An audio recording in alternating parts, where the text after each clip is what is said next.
You're in a town over, and I just wanted to. I think I approached you and I said, "Listen, this is how it's going to go.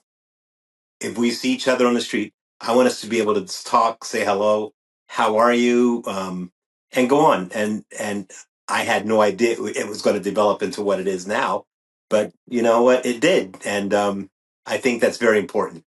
Anybody that gets divorced, if their significant other is going to move on, they have to be at the point where just be happy for them.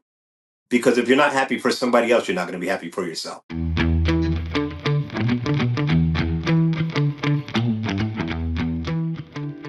Hello, trailblazers, friends, and fabulous people. Welcome to Write Your Outcome. Today's episode is unlike anything I've ever done before. I am sitting down with the two men who have played deeply meaningful roles in my life. My former husband, Steve Phillips. Hello, Steve Phillips. How you guys doing? Hi, Michelle. Good. And my forever husband, Gary Wadds. Hello, Gary Wadds. Hello. Hey, Gary. Now, most people would say that's complicated, but what if it's not?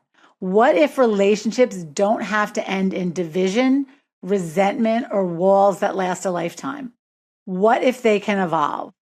This conversation today is about love, growth, respect, and the conscious choice to honor what was without letting it define what is.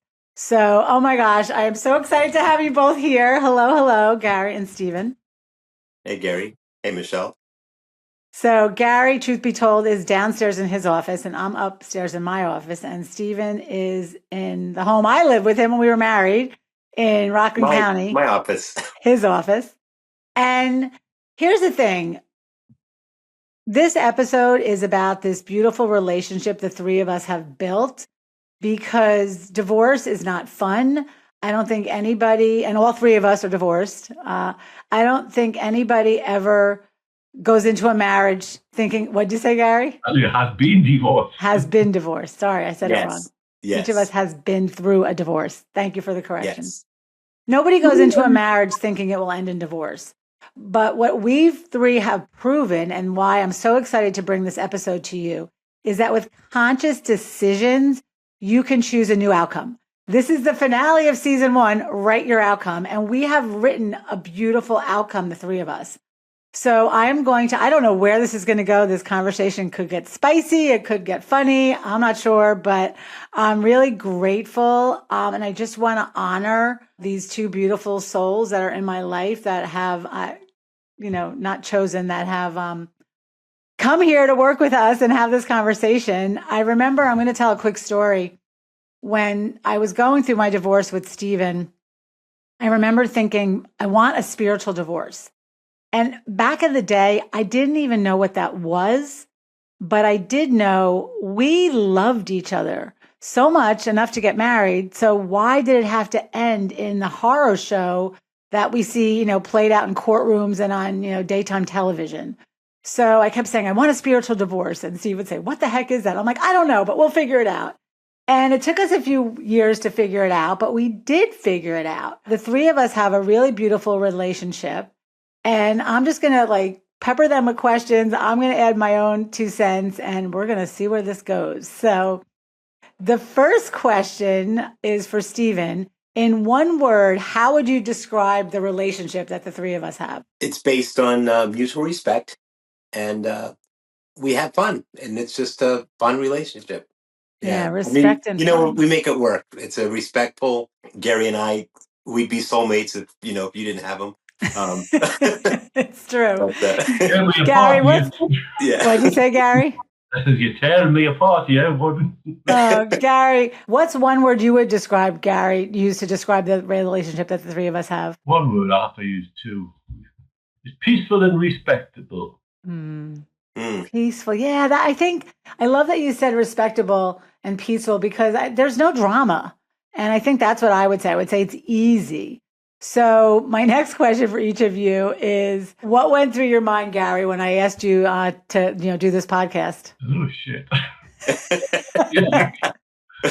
I know. Mutual. It's mutual. Yeah. I was like, Oh, here we go. Yeah. It's funny Yes. because I really have to commend both of you because I know this is the last place you both choose to be. This is my space, this podcast space and speaking. And you guys are very different in that respect. So I really want to honor the fact that you're willing to have this conversation. So many people look at our relationship and they go, how did you do that? So I want to unpack some of, how did we do it? When Gary and I moved to Long Island, our good friend Shelly and Adam threw a going away party for us. And I remember Shelly calling me on the phone. She's like, do you mind if I invite Steve? And I was like, no, of course not. Invite Steve. So Steve came to the party and my friend Lisa and her cousin Shanna came. And Shanna was like, what? That's your ex and that's your current husband? And I don't even like to use the word ex. I call you my former husband because it just sounds more respectful. Yeah, I like that. Stephen, I'm going to ask you a couple questions, Star, and then I'll go to you, Gary. Stephen, looking back over, we had this great love until we didn't. And then we had many months or years of hurt and turmoil and pain. But looking back, what do you think we gave each other during that breakup chapter of our life? A lot of stuff that I learned from you because you were the positive light lady during the whole thing. And that helped me process a lot and it helped me, move ahead. There were a few avenues that I could have taken. I see a lot of people take the wrong path. They turn to drinking, they turn to drugs, they hate each other, and I decided early on I was never going to do that. I was never going to be depressed. It's just, what, it's something that happens. So it's the way you process it and move on is the way you make it happen. Yeah, So you hit on so many good points, Stephen. It's, if this is write your outcome. So we did decide to write the outcome, but once we said we wanted to be peaceful in our uncoupling, it gave us almost like a direction to go. And even when we were hurt and we were sometimes I feel like our hearts were on the outside our body, like the emotions were so raw and so painful. But I think what we gave each other was space to heal those raw emotions, which, and we would go away and then come back. And I remember we would go away for a little while and we'd come back and we'd fight. And then we'd go away and then we'd come back and we'd fight and cry and, scream because there was just so many raw emotions. But we were always respectful. And I like what you say about I don't like it, but you point out drinking and drugs and that kind of thing. I remember seeing how myself, I always like, it was one cocktail Sally. And then I'm like, oh, I'll have 2 drinks. And I was like, then I was staying out later because I was so lonely. I didn't want to be home by myself. So one drink turned to 2, turned to 3, turned to, oh, I'm going to miss my workout this morning. And I at that moment in my life, I thought, oh my God, Michele, like you have a choice of these 2 roads to go down. And I didn't want to go down the road of drinking and, being hateful. So again, you make that choice over and over. And I think that's what we did. So thank you. Is there anything, Stephen, you see differently now with time and perspective when you look back at our relationship? good question. What do I see differently? I mean, you know what? I saw we had like just like you touched on before. People, you don't get married because you hate somebody. You get married because you love them, and we did a lot of stuff together. I learned a lot of stuff together. Future relationships and stuff because you taught me patience. I would use that at work. When you're dealing with difficult people, I was always very patient and I was able to sit back and listen to a conversation rather than just, take the reins. You made me a better listener. You're going to make me cry. And you made me so many good things too. And Gary, we're going to get you in this conversation in a minute. But sorry, I'll wait. But we're only on have chapter. to wait with both of you talking to get me bit word in that. He has patience too. Good. He does have patience. But that's the thing about relations is when you look at them through the perspective of what you gain from them. Stephen you taught me to be more adventurous. You taught me to be more confident in myself. You taught me to be an adventurer, to do all these sports I didn't do. You took me out of my comfort zone with travel, with sports, with everything. And being out of my comfort zone so much really grew my confidence. So again, when you get married because you love each other, I always say we came together because our souls were meant to grow together. but we also separated because our souls were growing in different directions. And that's not a bad thing. So when you take that kind of that, lens out and you go, oh my God, this was the person I love. This was the person I chose. How can we make it work? Now, again, time, I think it took like 3 years for us to for me to settle down my emotions and all the hurt and the rawness to actually have a good conversation. So we separated. We lived separately. We literally separated everything in our life, but we did not actually divorce yet. And when we did divorce, we only used one lawyer. We finally came to the point where the emotions it's almost like a snow globe. Patricia Stark uses the example of a snow globe. When your emotions are all in the snow globe and they're just all over the place, you can't focus. But once all that snow settles, we were able to come to a conversation that met both of our needs, go to one lawyer and, move on. So anything else you want to add to this conversation, Stephen?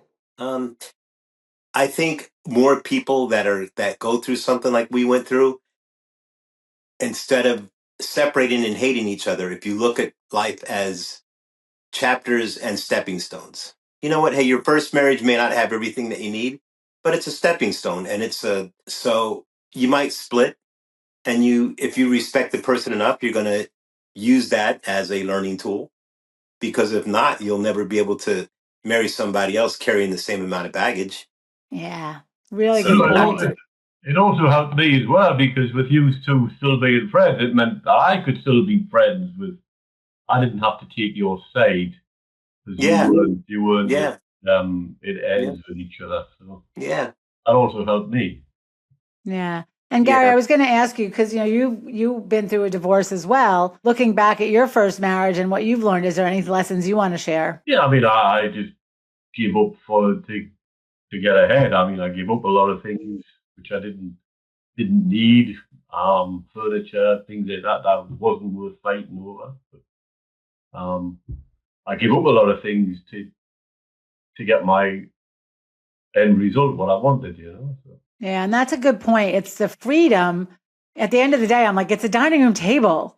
My mother would say, what about the Thomasville furniture? I'm like, Mom, it's Thomasville furniture, right? So it's, I think, and we see so many couples fighting. One of my friends and a guy I do some work with, he's a lawyer, divorce lawyer. And he always says in every marriage, there's like a canoe. And I'm like, what does that mean, a canoe? And he goes, in every marriage, there's something people just take for spite. He's like, this one couple, they were fighting over the dog or the canoe for that, whatever. And then when the wife gets the canoe, she's like, I didn't really want it. I just didn't want him to have it. So I think what I hear you saying, Gary, is, you look at these material things and your freedom and peace of mind is more important. So Gary, I'm going to ask you a question.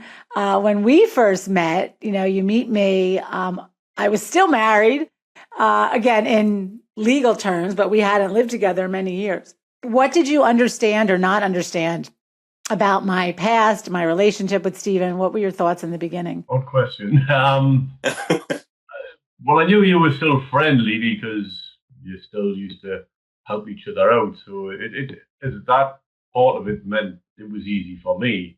I didn't see any of the heartache that you went through. So again, that helped me as well. So I didn't see you in your deepest moments. When you both came to me, you were both still friends. So that's how I see it anyway. Yeah. And I remember when Gary first moved here from England, he didn't have any tools because he moved from England and his tools wouldn't fit in our plugs anyway. So he'd be like, I need this, I need that. And I'm like, oh my God, don't buy all this stuff right away. I'm like, Stephen has all this stuff. So I would call Stephen and get the tool, and then I would bring it to Gary, and then Gary would use the tool, and then I would bring it back. And I was the middle person. And then at some point, I'm like, I'm hopping out of here, Gary. You go direct to Steve. And tell us about that, Gary. How was that for you? Well, he had a lot more tools and a lot better than mine. I mean, I don't think I should give him this back. Yeah, that's how we get along. We're like tool groupies. It's true. Well, you have a lot of things in common. Gary, what allowed you to feel comfortable with the way Steve and I stayed connected? Because you're You're a very calm, confident person. Never seen you have any angst over it. And how could you explain that or describe it to us? Well, I mean, that's my personality. I'll treat people how they treat me, with respect, and so that's how I judge people. If people start being nasty to me, I'll still give them a second chance. But if people's nice to me, I'll be nice back to them. So it's respect, basically. Yeah, when I think of relationships that don't end well, parents turning kids against parents, and it's just again, Steve and I did not have children by choice, and we could have literally just walked in opposite directions and never looked back, but we didn't. And when relationships have children in the marriage, I always say this person is going to be in your life for the rest of your life. Mm-hmm. Why would you choose to be so hateful or have any animosity against them? It just is a recipe for disaster. When I met Gary, has two beautiful sons, which are grown men now, but they were younger when I met him. And then when I met Gary's wife, because Gary's ex-wife lives in England, I met her. And the next day, Gary texted her and said, thank you for being so nice to Michele.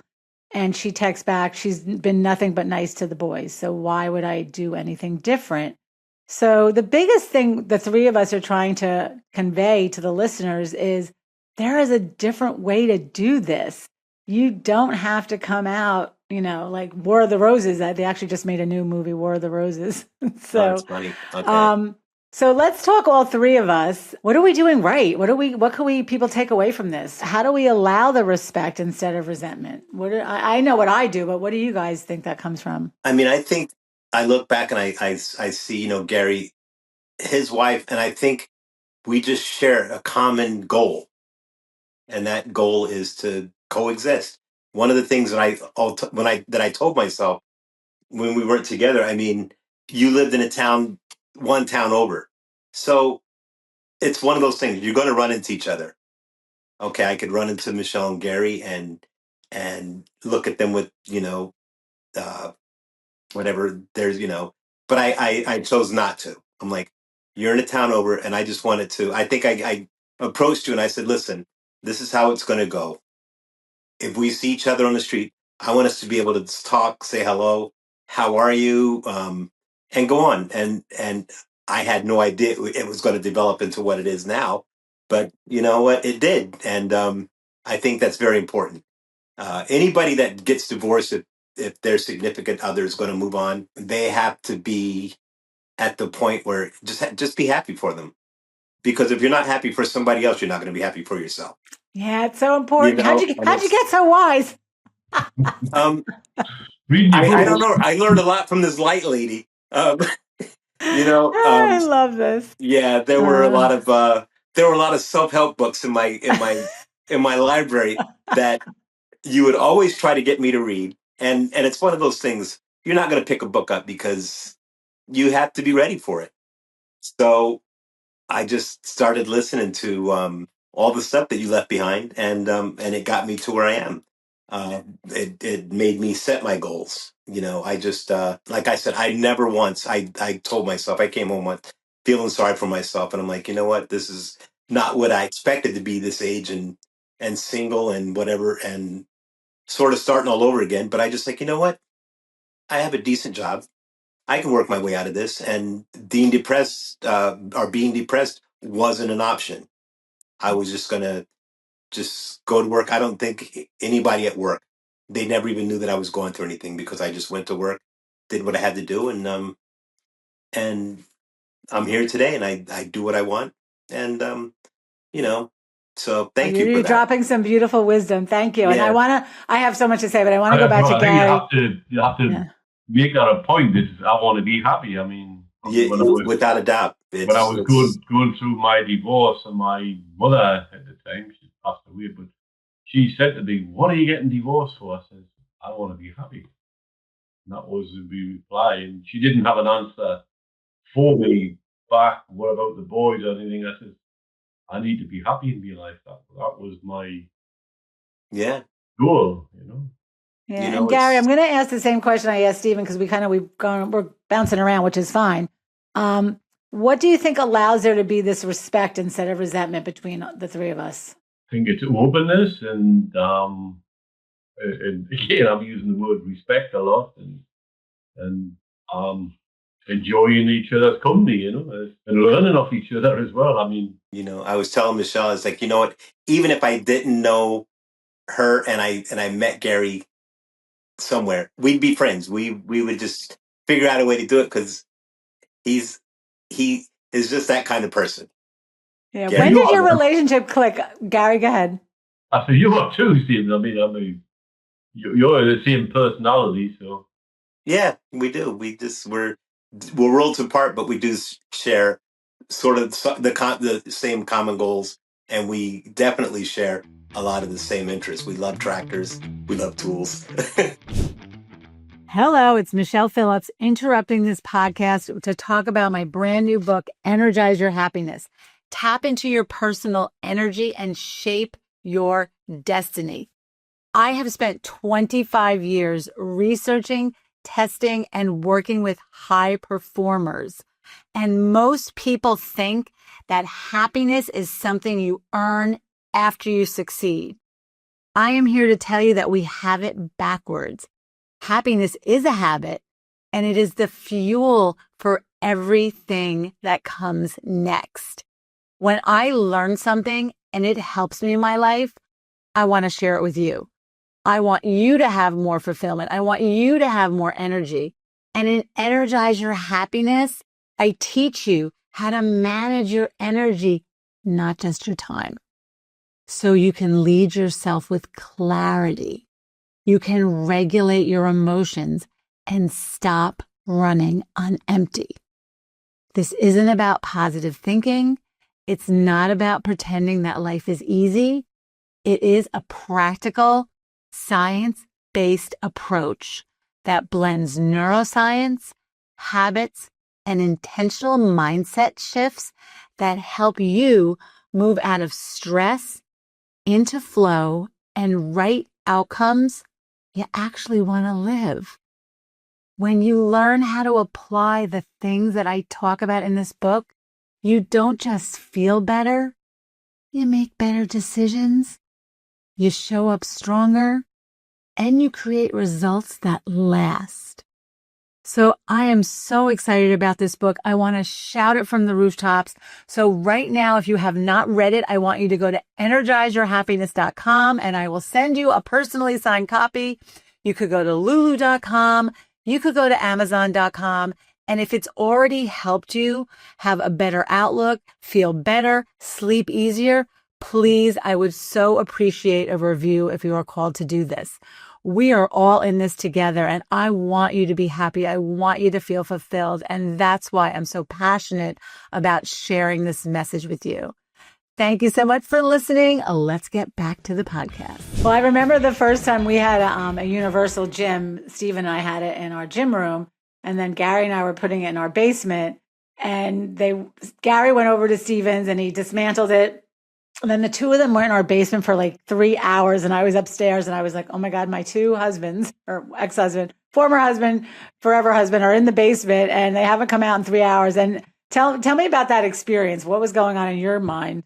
Whenever I've worked with somebody, it's always know what they're doing and what they need next. So it was a sort of, you got to think of his next move, and so it's catching on to what he wants to do, and know everybody's next move. And it's putting things together. Is you need the spanner, or you need the wrench, you need this, or I need that, and it was a kind of working together. The gears were like working together, and it was a hard job. And 3 hours was a long time, but yeah, there was a lot of nuts and bolts. Right. Yeah, you know what? It's a symbiotic relationship. We could just work because our minds think alike. So it's not, if I see a problem or he saw a problem, we would both see it at the same time. And what's so funny is like corporations spend all this money to bring their teams off site to build things, and you were actually just building something. Like they send their teams to team building. What would you say to someone, who's holding on to, anger? Let it go. Let it go, because life is going to pass you by, and you can move into the future with anger. You can move into the future with hope. If you don't have hope, there's no future. Put it that way. If you hang on to anger, it's a hard thing. I see a lot of people that are very, very angry, and they're stuck. You get stuck, and they can't move on because they hate everything. That I like what you said, because when you're angry at one thing and it becomes something you focus on every day, it becomes who you are. So for me, journaling was my savior. I journaled. I used to have a journal. I don't even know if you know, Stephen. I called it the Lonely Little Girl Journal, because we've been together for so long. I forgot what it was like to feel lonely. And it was so devastatingly painful. I didn't even want to put those scary thoughts into my regular journal. So I had this other journal that when I was in the middle of the night, when I was just tormented, I was too tormented to go to sleep, but I was too tired to get up. I would write my feelings in this journal. I'm going to ask each of you, Steve and Gary, how do you release that? It's so easy to go, oh, let it go, let it go. Let's sing the Frozen song. But how do you process your emotions? I'd love to hear from both of you. Mine's always, that I will think about things and I'll count to 10 and try and look at it from both ways. So that's how I process it. Yeah, you're good at that.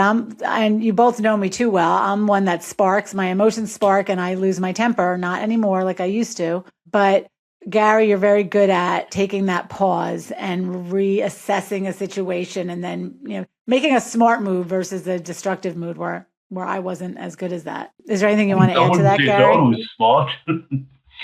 I wouldn't say it was always smart.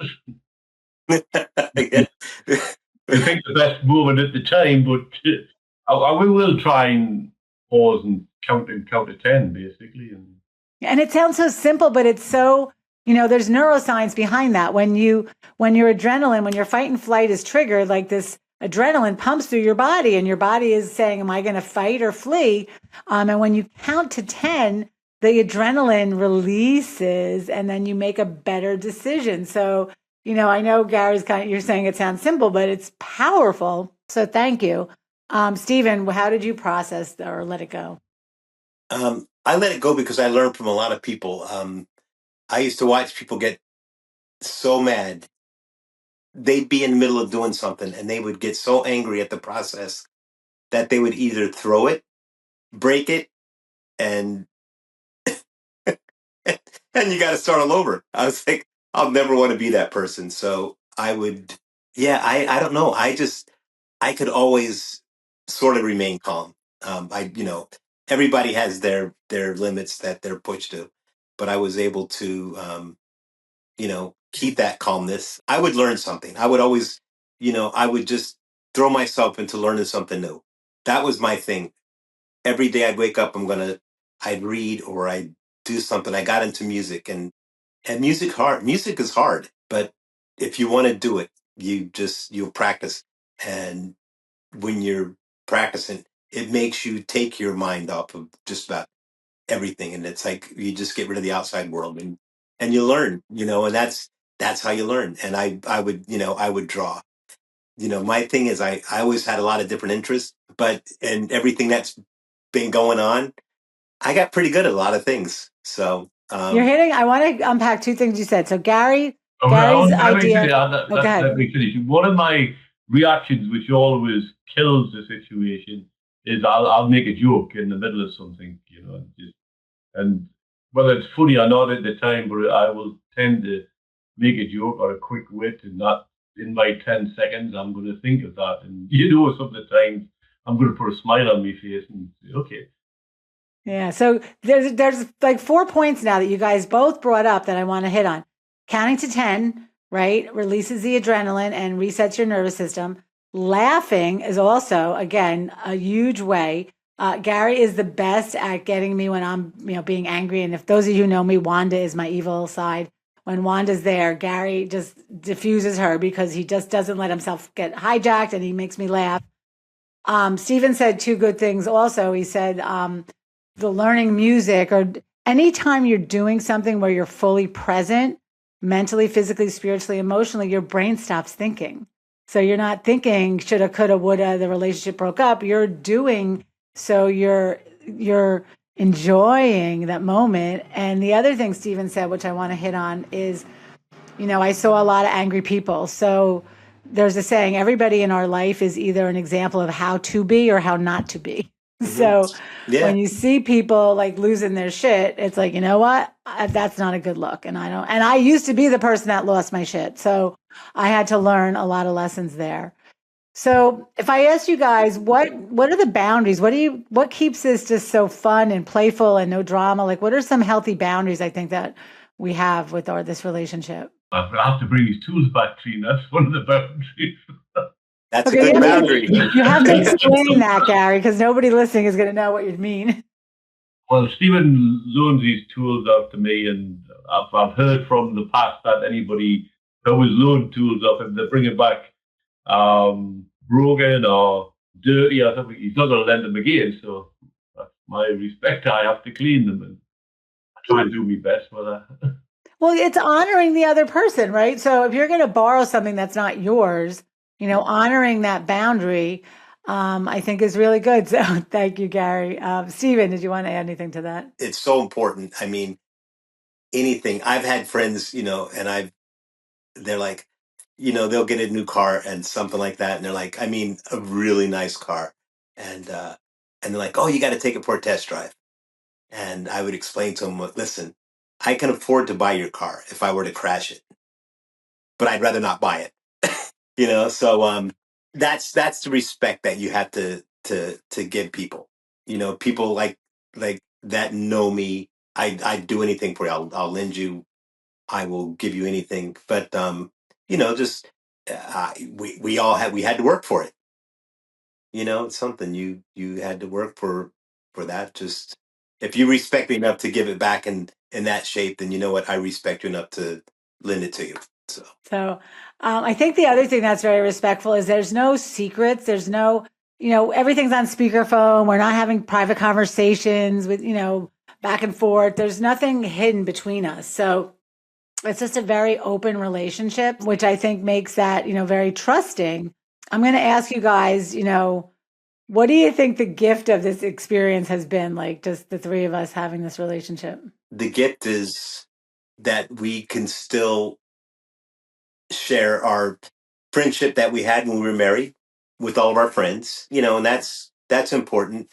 I can still come to family functions if I decide, and everybody still, welcomes me with open arms. It's your life doesn't have to end just because you're separated or divorced.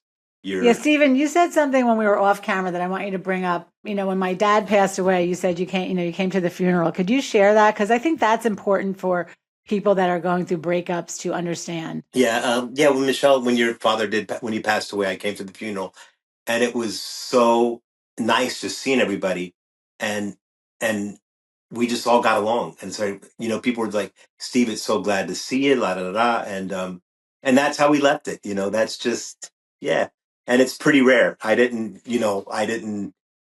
listen, things take different roads, but your family always respected me enough that we remain friends. So. Yeah. And when my book came out, like one of the first texts I got was from your niece or our niece, Coral, right? Oh, Aunt Michele, I heard you about your new book. And, it just felt good because that's the thing. You're marrying the family and, it's important. Gary, what was the gift that has come from the three of us? Lots of them. Well, it's having another friend. I mean, when I moved here, I had no friends basically, and Steve's a friend. I have a class as a friend. So thank you. And we haven't got to play golf. I mean, golf is my thing. We'll have to play golf together. So yeah, I still have clubs. Yeah, Gary moved to be with me. He moved from England, for those listening that don't know. Okay, so the other question I didn't ask earlier that I wanted to share was, the question was, what do I know now that I didn't know then? And Relationships are funny when you're in the middle of a battle and you're divorcing and you're not agreeing and seeing things the same way. I took some of the blame, but I probably put most of it on Steven. It's his fault. He doesn't love me anymore. He's not paying attention to me. And those are the things I said. And the reality, when I married Gary and I started saying the same things to Gary, I was like, oh my God, this is my shit, right? These are my issues. This is my lens that I'm using on these beautiful men in my life. And this is stuff I have to work through. So I think in any relationship, I always say whatever's coming up in the relationship is what you need to work on, not the other person. So that was something I wanted to share. I don't know if either of you want to add to that or if you have any thoughts. Well, I mean, I know I don't give you enough compliments. That you always give me compliments, so I know that. But I'll give you compliments inside. Well, that's a different thing too, right? So Gary's more introverted. Steve and I are more extroverted. So if you read the book, The Love Languages, right, it says you love the other person the way you want to be loved. So if I want compliments, I give them out, but I don't always get them back because your love language is different than mine. So again, there's so many things to learn. If someone's going through navigating the end of a relationship right now, what would you guys tell them? I would say don't hang on to things that have got out of your control, and don't hang on to things that you just want for the wanting sake, is what we said before. But look forward and make a path to be happy. What are some things that you would deem out of your control? Were you thinking of something specific? Well, only your control is, I mean, kids are going to love one way or another, the mother, the father. You can't control that. You can't say, you can't make them love you and respect you. You've got to earn it. So I felt I had to earn respect again with my kids, That's really smart, Gary. I want to hit on that because sometimes we demand love. Well, I'm your father. You should love me. And demanding love never works. So that's really a powerful lesson to know that you kind of had to earn it again, not because it wasn't there, but because it had been damaged. There was some breaks in the ties. So that's really beautiful, Gary. Stephen, I forget the question too. What were we talking about? Well, listen to Gary. If someone's navigating the end of the relationship, what would you tell them? Well, you control the things that you can control. And the only thing that you can control is yourself. You control your attitude. You control the way you talk to people. You control the way you associate with people. And the thing is, you have to be able to do it at the same time, because if not, you be respectful in front of your kids. Your kids kids don't do what you say. Kids do what you do. So, not that I have kids, but, the same thing. You can only control yourself. Yeah, I thank you. I think the biggest thing is there is another way. So thank you both of you for coming on here. I know this is not this isn't your comfort zone. I dragged you both out of your comfort zone. I think this was beautiful. Now that we've gone through the conversation, how are you feeling now, both of you? I've always felt good. That's me. I don't, and the thing is, it's different, but I tell people I don't have a comfort zone, because if I had a comfort zone, I wouldn't do anything. I just get up and go. So, okay. Gary, yeah. Thank you, Stephen. I never felt there was a animosity between us, but it just reinforces that there isn't. You know what I mean? And I guess I wasn't sure how comfortable you guys felt coming on the podcast. So that's what I was meaning. So now that we've done it, I think you guys, I just want to take a moment to say, thank you, thank you, thank you. I believe in soul groups, and soul groups are groups of people that come to the planet and live with each other as friends, mothers, lovers. They go back to, their souls, and then they come back in another lifetime. So I do believe we are in each other's soul groups. There are some relationships that aren't meant to last forever, but just because the marriage ends doesn't mean it failed. It doesn't mean that the relationship is over. It just means the marriage is over. And I think, Steve and I can attest, and Gary now, like how much I've learned from Gary, and how he responds so differently from how I respond, that we're all here awakening each other. And the more we're willing to be conscious and release the pain, I think all of us said, like, that pain hurts, but when you process it and you look at it and you get a new perspective, you're able to lose the pain and keep the love. I think that's what happened. We've lost the pain and we kept the love. And, we were talking again, the three of us are talking off camera about even dating after being married and respecting each other's space. So we didn't date in the same, we didn't go to local places. We went to different, we dated in different counties, and we took the space between our relationship so that when Gary and I did meet, Steve and I had already processed. What'd you say, Gary? I think it was a different state. It was a different state. We met in a totally different state, right? Colorado. Right. Yeah. But Stephen and I had already gone through the pain and the sorrow, and we processed our pain so that by the time I did meet Gary, there was an opening for the three of us, so we let the distance and the time heal. There's a saying, time heals all wounds. But as you can listen to both of you, all three of us, time heals all wounds. It depends what you do with that time. I know someone who ended her relationship with her husband, is mad at the ex-husband and the new wife, and the new wife has been married to this guy longer than the first wife.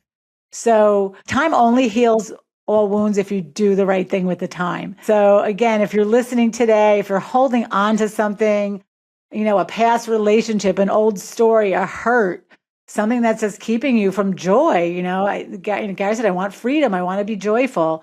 I want to ask people listening, what would it be like? What would it look like to set it down? What would it look like to, let it go, to journal, to get into a hobby, to write a new outcome for yourself that makes you proud, that makes you fulfilled? I think that's what I get. My heart is so full right now with the two of you. This is really one of the most beautiful relationships. I have to end with this story. A couple of years back, we were doing yard work at our house, and I write about this in my book, and Energize Your Happiness. If you don't have one, go buy one. But I write about it in the book. Gary wanted Steve to come out and help him run some excavating machine. So Steve came out to our home. We live about 2 hours away from each other now. Steve came out for the weekend, and the two of them spent 2 days in the yard, moving shrubs, moving dirt. And when Steven left on Sunday night and Gary and I got into bed, Gary looked at me and goes, that was so fun. It was. It was so much fun. And so many people like, you did what? It's like, yeah, went out and stayed with them for the weekend, and we just had the time of our lives. But that's, what? We were able to grow past that. And it's a pretty rare thing. So thank you. And that's a very good way to say it. We purposely grew past it instead of staying stuck. Any final words from either of you? When are you coming out again? Soon. I think, we got some friends coming out to visit. We'll get together and do it. So, thank you from the bottom of my heart. Thank you, both of you guys. This is a gift. I hope anybody listening, if this sparks something in you, if you know someone who's going through a bad divorce or a bad breakup, forward this podcast to them. Share this podcast with people. Please, if you liked it, rate and review it, because that helps me bring more people to the podcast. This is the finale. I couldn't think of any two better people to have on the last episode of this season of Write Your Outcome. So thank you. We are going to take a couple weeks break, and we'll be back, I think, in June with a brand new season. Thank you, Gary Wadds. Thank you. Thank you, Stephen Phillips. You're welcome. This is Michele Phillips with another episode of Write Your Outcome.